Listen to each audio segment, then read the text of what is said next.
একদিন জয় তার মায়ের ঘরে গিয়ে তার মাকে বলল, "কি গো মা, তুমি মন খারাপ করে বসে আছো কেন?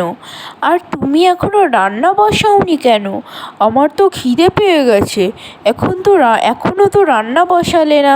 রান্না হতে হতে তো সেই 11টা বেজে যাবে। তুই তোর বউকে গিয়ে বল তোর জন্য জানি চিকেন পোলাও বানিয়ে দেয়। বউয়ের যা মতিগতি দেখছি, কয়েকদিন পর হয়তো তোর বউ আলাদা হয়ে যাবে।" মা, তুমি কেন এমন বলছো? মিতা অমন মেয়েই ন। তোর বউকে গিয়ে জিজ্ঞাসা কর, ও রোজ কেন নিজের জন্য আলাদা করে খাবার রান্না করে। মাকে তো বলতে পারে, মা, আমার চিকেন পোলাও খেতে ইচ্ছে করেছে, আমি কি বানিয়ে দেব না? সেরকম তো কিছু বলে না। ও যদি নিজের জন্য বানিয়েও থাকে, তাতে তোমার এত মন খারাপ করার কি আছে? আমরা তো রোজই তোমার রান্না খাই।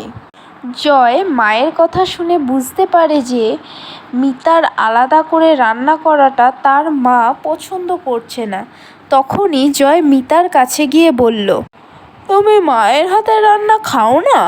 প্রত্যেক দিন নিজের জন্য চিকেন পোলাও বানিয়ে খাও। আমাকে তো কখনো এইসব কিছু বলনি। এটা বলার কি আছে? আমি তো প্রথম দিন রান্না করে মাকে বলেছিলাম, কিন্তু তোমার মাই তো খেতে চায়নি। কই, তখন তো আমি রাগ করিনি। আমি চাই না মা কষ্ট পাক, তাই যদি তোমার চিকেন পোলাও খাওয়া বন্ধ হয়ে যায়, তুমি তাই করবে। মিতা অনেক বোঝালেও জয় বুঝতে চায় না। একদিন